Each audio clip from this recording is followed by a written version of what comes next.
अचानक एगो आदमी बीच में आयल, कहे हे मूर्ख, ये नोट तो बंद हो गई, लेके कहीं यहाँ चढ़ावत है।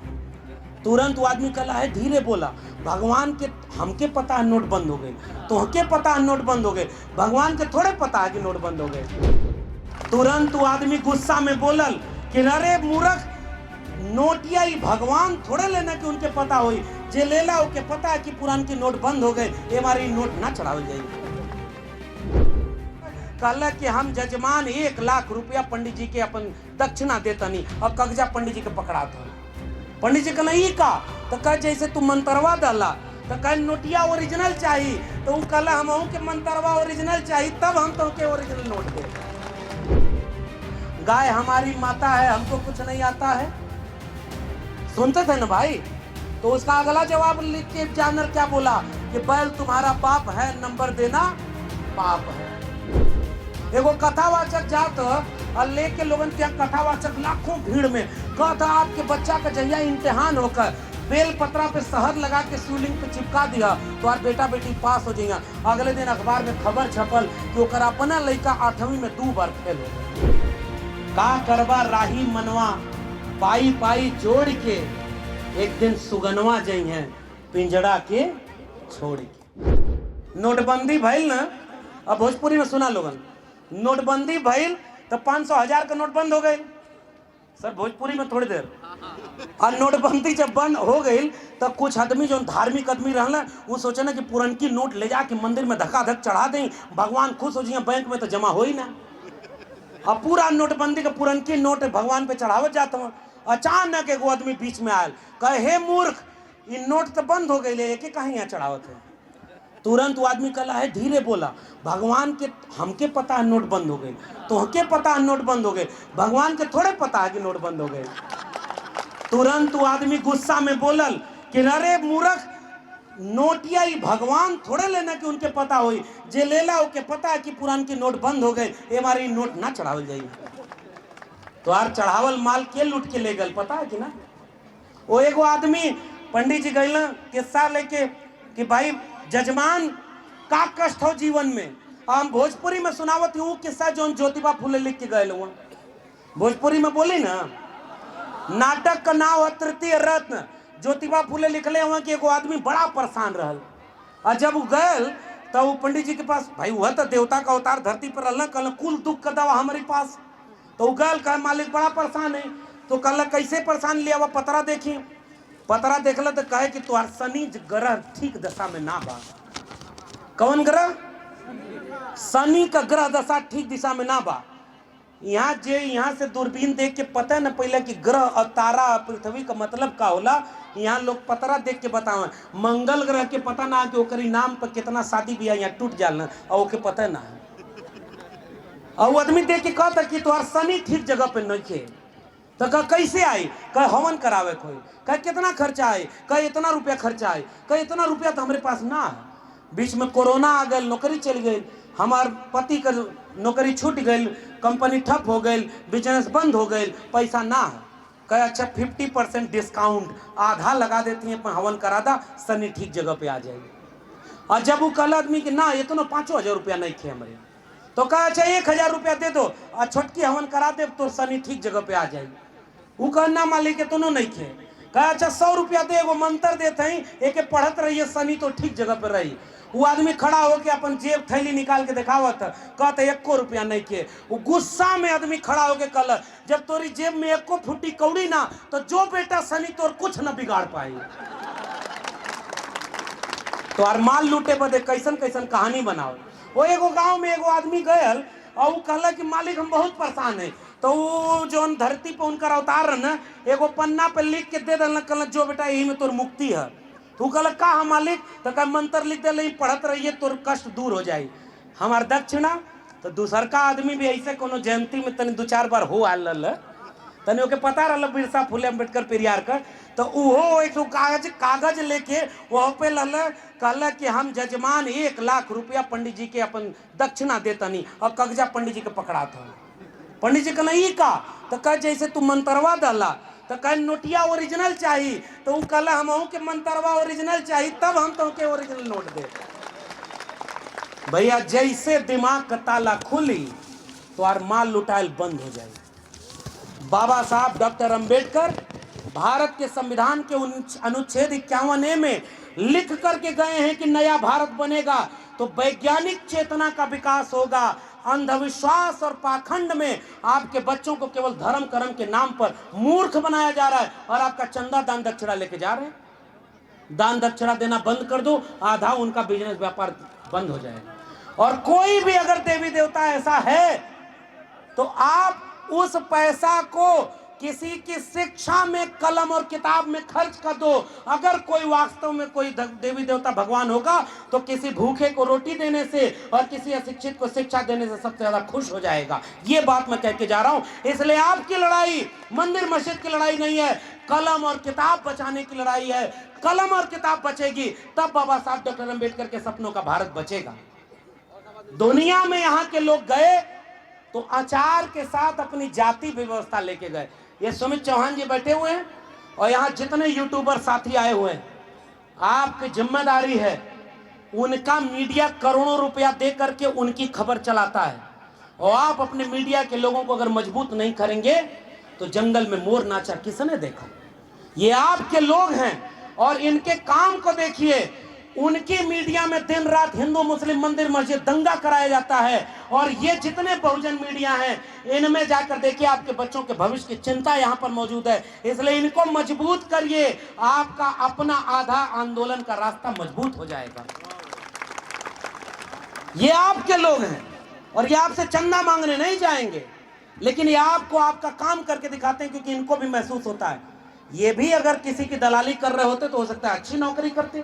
ये सुमित चौहान जी तो 5-5 टीवी चैनल में काम किए और बाबा साहब की फोटो लगा हुआ टी शर्ट जब पहन के गए तो बहुत सारे लोगों के कलेजे में दर्द होने लगा। एक किस्सा सुनाऊं, ओबीसी समाज के लोगों, एक किस्सा जानो अपना। बिंदेश्वरी प्रसाद मंडल, बीपी मंडल साहब बिहार के मुख्यमंत्री थे और वो ओबीसी समाज से आते थे और ओबीसी समाज के लोगों को कई बार लगता है कि हम थोड़े शूद्र हैं। इस किस्सा को सुनिए। जब वो मुख्यमंत्री बन गए तो उस समय गंगा में यातायात होता था और पानी का जहाज चल रहा था, उसका तेल रिस गया तो गंगा में कुछ दूर आग लग गई। विधानसभा में खड़े होकर एक वही मुखस्थ जाते, उन्होंने कहा कि अगर शूद्र इस राज्य का मुख्यमंत्री बनेगा तो यह पाप इतना बड़ा है कि गंगा में आग नहीं लगेगी तो कहां लगेगी।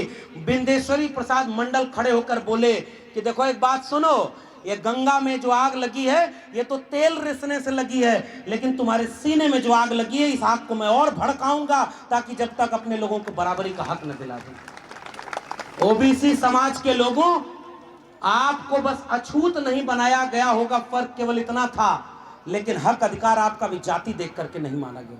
और अब आओ मैं आपको आधुनिक उदाहरण देता हूं। बिहार में मुख्यमंत्री थे कर्पूरी ठाकुर, नाई समाज से आते थे, बाल बनाने वाले। और उस समय उत्तर प्रदेश में मुख्यमंत्री थे राम नरेश यादव, चरवाहा समाज, कृषक समाज, पशुपालक समाज से आते थे। और भारत का संविधान लागू हुआ तो दोनों में मुख्यमंत्री ओबीसी समाज के बने और दिल्ली में बैठकर लोगों ने नारा बनाया कि दिल्ली से चमड़ा भेजा संदेश, बार बनावे कर्पूरी या भैंस चरावे राम नरेश। गालियां दी गई आरक्षण के नाम पर आपके लोगों को, ओबीसी समाज के लोगों। अभी पिछले दिनों उत्तर प्रदेश में एक ओबीसी मुख्यमंत्री थे, उनको भी पता नहीं था बहुत कि हम ओबीसी ढंग से हैं। और जब उनका शासन राम राज्य वाला आया तो जिस दिन उनका घर गंगा जल से धुलवाया, आज वो भी कह रहे हैं ये हजारों साल की लड़ाई है, शूद्र की लड़ाई है। और आज उनको समझ में आ गया है, सामाजिक न्याय की बात कर रहे हैं। इसलिए ओबीसी, एससी, एसटी हम सब की चूंकि बीमारी एक है, इसलिए हमारी दवाई भी एक होगी। आओ मिल करके एकजुट होकर के उस सपने को पूरा करने के लिए एकजुट हो जाएं जो ज्योतिबा फुले और बाबा साहब डॉक्टर अंबेडकर का सपना था। क्योंकि अगर यह सपना पूरा नहीं हुआ तो हम लोग कैसा भारत बना पाएंगे।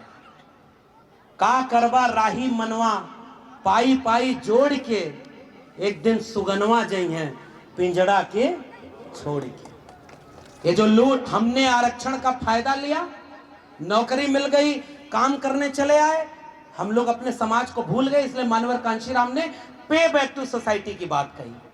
और पे बैक टू सोसाइटी कैसे होगी जब तक हम जाकर अपने लोगों के बीच जागरूक नहीं करेंगे। और आखिर में, चूंकि अब वक्त काफी हो गया है, हालांकि जश्न आप लोग का पूरी रात चलेगा, ये जितनी माताएं बहनें आई हुई हैं, ये जितने बच्चे आए हुए हैं, मैं आपसे गुजारिश करके जा रहा हूं, 1 रुपया कम हो खर्च कम करना, 1 रोटी कम खाना, 1 कपड़ा कम पहनना, घर में चुनाई पुताई कम हो, सब चल जाएगा। लेकिन एक कमेरा वर्ग के लोगों, 90% वर्ग के लोगों, सब कुछ त्याग करके अपने बेटा बेटी को शिक्षा जरूर दिलाना, क्योंकि शिक्षा के बिना ये हमारा आंदोलन और मिशन अधूरा रहेगा। क्योंकि मैं एक विश्वविद्यालय में पढ़ाता हूं भाई, और मैं आपसे बोल के जा रहा हूं, ये लुटेरा लोगों ने आपके बच्चों की शिक्षा बेच दी। और डिग्री वाली शिक्षा नहीं, डिग्री वाली शिक्षा तो झूठ हो जाती है। ओरिजिनल शिक्षा जो चेतना की है। और शिक्षा कैसी, वो एक पंडित जी चले गए, एगो भोजपुरी में सुनाई, एगो पंडित जी गई ना, तो बाबा गुजर गई ना, तो उनके पास गई ना, कल तेरही हो गई, अब दान दक्षिणा तनी दे देवल जाए, ताकि कहाँ दादाजी का आत्मा कहाँ है, ऊपर एक लोक में आराम करत है। पंडित जी बोल, तो वो आदमी कहले कि दादाजी के कोनो कष्ट तकलीफ तो नहीं खे, तो कहले हाँ उनके सुते बदे खटिया ना है। तो कहे मालिक खटिया कैसे जाई, तो कहे हम है ना धरती पे उनकर अवतार, तू हमके देब और खटिया हम दादाजी तक पहुंचा दे। नई नई खटिया बनवा के और खटिया दियाइल, पंडित जी लेके गई न, और बाद कुछ दिन बाद आइल, तो फिर वो पूछल कि अब पंडित जी बताइए दादा का आत्मा कैसे, तो कह बहुत मजे में, जौन गैया तू तेरही में दहले रहला ओकर दूध पियत हुआ और नई की खटियावा पे बड़े आराम से सुतत हुआ। कौन कष्ट है दादाजी के, कल हाँ एगो कष्ट है, साइकिल अगर मिल जाए तो उनके तनी बाजारी आवा जाए में बड़ी दिक्कत हो ले।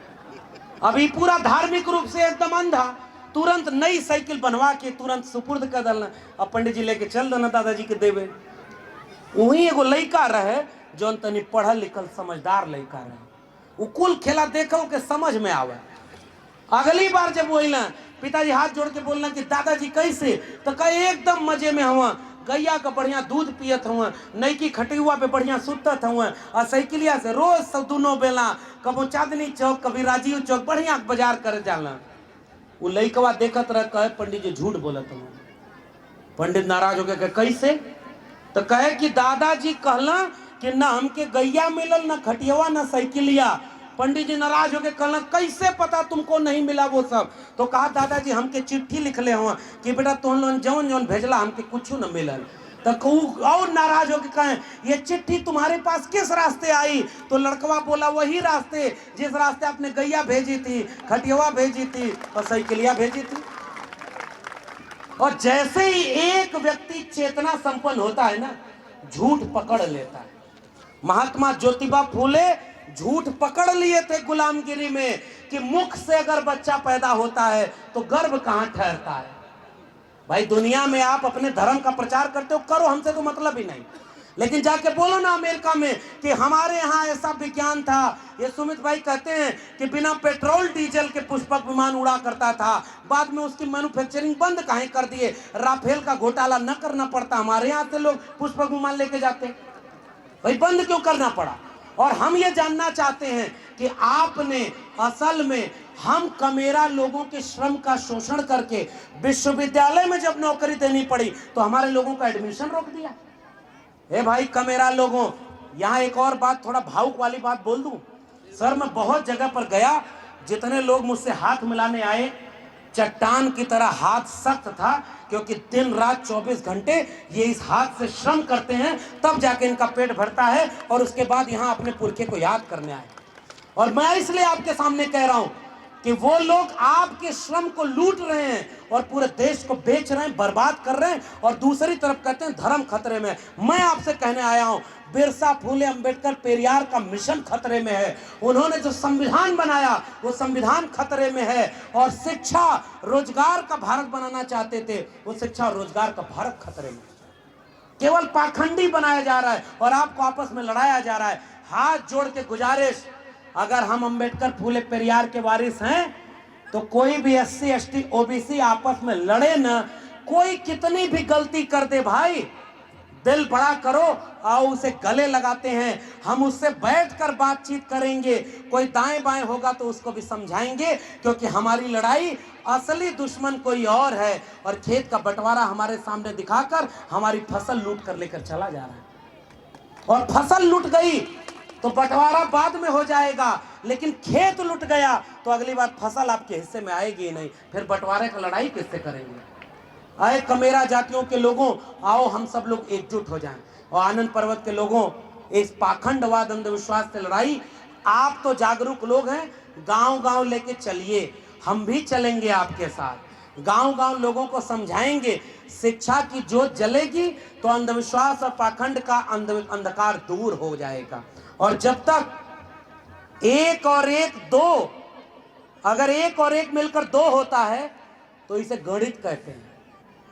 एक और एक मिलकर एक हो जाए तो ये प्रेम होता है, एक और एक मिलकर शून्य हो जाए तो ये रूहान आध्यात्मिक बात होती है, और एक मिलकर 11 हो जाए वह संगठन होता है। आइए मिलकर संगठन बनाए, एक और एक को 11 करें और तब जाकर के हम अपने लोगों का भविष्य बचा पाएंगे। जाते जाते मेरी गुजारिश, पाखंड अंधविश्वास से तब आपके बच्चे बचेंगे जब शिक्षा की लड़ाई उनसे लड़ ली जाएगी। बचपन में वो किस्सा सुना था लालोगन की ना, गाय हमारी माता है हमको कुछ नहीं आता है, सुनते थे ना भाई? तो उसका अगला जवाब लिख के एग्जामिनर क्या बोला कि बैल तुम्हारा बाप है, नंबर देना पाप है। हमारे बच्चे जिस दिन पढ़ाई लिखाई नहीं करेंगे, भाई अंधविश्वास पाखंड हुआ लिख के 100 बताया, हर जगह बोलती। एगो कथावाचक जात और लेके लोगन क्या कथावाचक लाखों भीड़ में कहता आपके बच्चा का जहिया इम्तिहान होकर बेल पत्रा पे शहद लगा के शिवलिंग पे चिपका दिया तो और बेटा बेटी पास हो जाएगा। अगले दिन अखबार में खबर छपल कि ओकर अपना लड़का 8वीं में 2 बार फेल हो गया। भैया अंधविश्वास में तुम्हार माल लुटा था और अंधविश्वास से अपने लोगों के बचावे के। अंधविश्वास पाखंड हमारे लोगों को शिक्षा से दूर कर रहा है। और आखिरी बात, जितने लोगों ने भारत के संविधान का लाभ लिया है, शिक्षा लिया, पढ़ाई किया है, नौकरी कर रहे हैं, लोग वो नफरत करने के लिए दिन रात एक किए हैं। तो अम्बेडकराइट लोग जो पढ़े लिखे हैं वो शायद अपने एसी घरों में अच्छा पढ़ करके अच्छी नौकरी कर रहे हैं और अपने बाल बच्चों को विदेश पढ़ा रहे हैं। लेकिन मैं देश भर में घूम करके कह रहा हूं, हाथ से श्रम करने वाले कमेरा लोग असल में बाबा साहब के सपनों का भारत बनाने के लिए लड़ रहे हैं। वो गांव-गांव जाकर के लोगों को जागरूक, और हम तो निकम्मे लोग हैं भाई। हमको तो बहुत प्रिविलेज मिला। मैं दिल्ली विश्वविद्यालय में गाय भैंस चराते थे आजमगढ़ में, और उसके बाद इलाहाबाद विश्वविद्यालय पढ़ने का मौका मिला। इलाहाबाद विश्वविद्यालय टॉप किया। वहां हमारा प्रोफेसर बोला कि कैसा दिन आ गया है कि हीरो के बच्चे गाय भैंस चराना छोड़ करके यूनिवर्सिटी टॉप करने लगे, तो हमारे बच्चे कहां जाएंगे। उस दिन थोड़ा सा एहसास हुआ। दिल्ली आया, ये राजेंद्र पाल गौतम जी बैठे हुए हैं, सुमित चौहान, सामने हमारे तमाम दोस्त बैठे हुए हैं, खड़े हैं, मीडिया के साथी। हम सारे लोगों ने पिछले 4-5 साल में 13 पॉइंट रोस्टर की लड़ाई मिलकर लड़ी। 2 अप्रैल का भारत बंद मिलकर किया, तमाम आंदोलन मिलकर किया। तब जाकर समझे कि भाई गाय भैंस चराने वाले लोग जाने कितने पैदा हुए और गाय भैंस चराते मर गए। लेकिन जब तक भारत का संविधान और मंडल कमीशन लागू हुआ तो हमारे जैसे जाने कितने लोग पढ़ लिख करके किसी विश्वविद्यालय के प्रोफेसर बने, कोई मीडिया में गया, कोई वकील बना, कोई डॉक्टर बना, कोई इंजीनियर बना। आओ मेरे भारत से प्रेम करने वाले लोगों, मोहब्बत और प्यार का भारत बनाते हैं। ये हिंदू मुस्लिम मंदिर मस्जिद की लड़ाई में मत जाइएगा। एक वादा मैं आपसे ये करने आया हूं, ये मंदिर मस्जिद की लड़ाई हमारी नहीं है। दूसरा वादा, कम खाइएगा, कम सोइएगा, लेकिन अपने बेटा बेटी दोनों को शिक्षा जरूर दिलाइएगा। तीसरा वादा कि ये बाबा साहब और पेरियार साहब, फूले साहब और तमाम लोगों का मिशन आंदोलन गांव-गांव लेकर चलिएगा। और कहा है ना, जोखिम बहुत है भाई, लोग मुकदमा कर रहे हैं, गोली मार रहे हैं।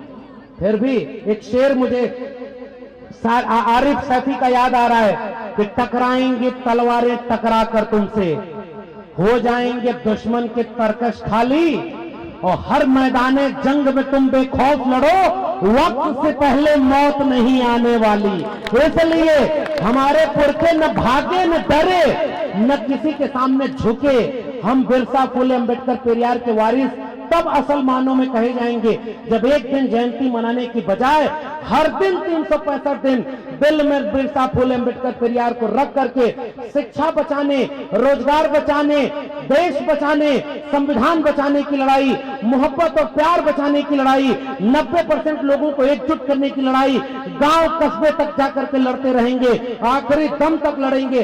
तब हम बिरसा फुले अम्बेडकर पेरियार के सच्चे वारिस हैं, वरना ये लड़ाई अधूरी होगी और आने वाली पीढ़ियां हमसे यही कहेंगी कि तुम जब थे तो संविधान था, तुम जब थे तो सरकारी नौकरी, सरकारी शिक्षा और सरकारी रोजगार था, तुम हमें कौन सा भारत सौंप के गए? केवल मंदिर मस्जिद के नाम पर दंगा वाला भारत, केवल सरकारी नौकरी को बेच देने वाला भारत, सरकारी फैक्ट्री को बेच देने वाला भारत, रोज ये दलित पिछड़े आदिवासियों की हत्या वाला भारत, आपस में नफरत वाला भारत। हम आप उनसे आंख नहीं मिला पाएंगे।